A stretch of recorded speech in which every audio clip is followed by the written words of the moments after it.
زندگی سے گہرا تعلق ہے.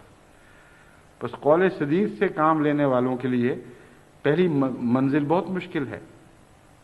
بیاہ کی میں دلچسپی رکھنے والے ماں باپ جن کی بیٹیاں بڑی ہو رہی ہوں وہ جانتے ہیں کہ کتنا مشکل کام ہے. جب دیکھنے والا آتا ہے اور مختلف حالات کا جائزہ لیتا ہے اس وقت یہ ساتھ بتا دینا کہ جی میری بیٹی کو یہ بیماری بھی ہے. کتنے ماں باپ ہیں جن میں یہ ہمت ہے. بس وہ یہ بہت ہی تلخ قدم ہے جو ان کو اٹھانا پڑتا ہے، لیکن متقی ضرور اٹھائے گا.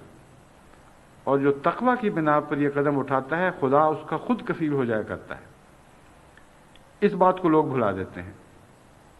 نتیجتاً پہلا قدم تلخ تو نہیں اٹھاتے مگر اس کے بعد زندگی کے ہر قدم کو تلخ بنا دیتے ہیں. اس بیٹی کا ہر سفر پھر مصیبتوں اور اذیتوں کا سفر بن جاتا ہے.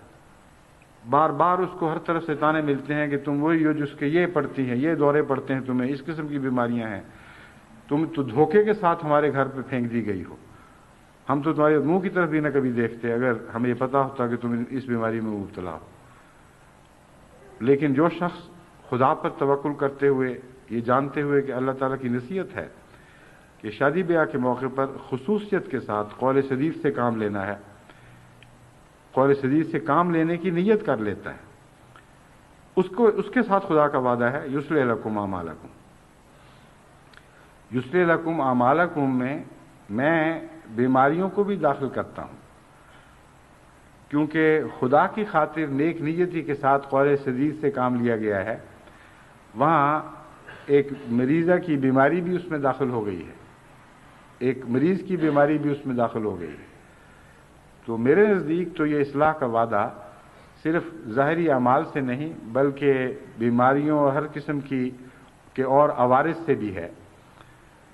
بس میں سب احمدی گھرانوں کو نصیحت کرتا ہوں کہ شادی کے وقت وہ ہرگز اس لالچ میں کہ کہیں یہ دیکھنے والا بھاگ نہ جائے اپنی بیٹی یا اپنے بیٹے کے عیوب کو چھپائیں نہیں، بلکہ خود بتائیں کہ یہ کمزوریاں ہیں.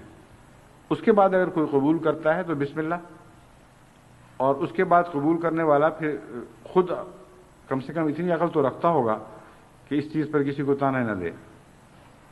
عام طور پر جو بیماریاں اور تکلیفیں جاننے کے بعد پھر جو قبول کرتے ہیں وہ بڑے حوصلے والے لوگ ہوتے ہیں، اور خدا کے فضل کے ساتھ ان کو حسن سلوک کی بھی توفیق ملتی ہے. چنانچہ ایسے بھی لوگ میرے علم میں ہیں جنہوں نے بیماریاں دیکھیں، ان کو پتہ تھا کہ بہو جو گھر میں آنے والی ہے وہ کس کس عارضے میں مبتلا رہی ہے یا مبتلا ہے.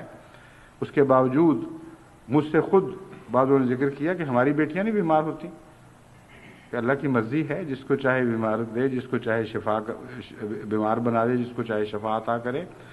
تو بچی اچھی ہے، نیک فطرت ہے، ہمیں منظور ہے. اور حیران ہو جاتا ہے آدمی کہ خدا کے فضل سے ایسے نیک، خدا تعالیٰ کے ایسے نیک اور پارسا بندے بھی موجود ہیں جو تقوی کی بنا پر بیاہ شادی کے فیصلے کرتے ہیں.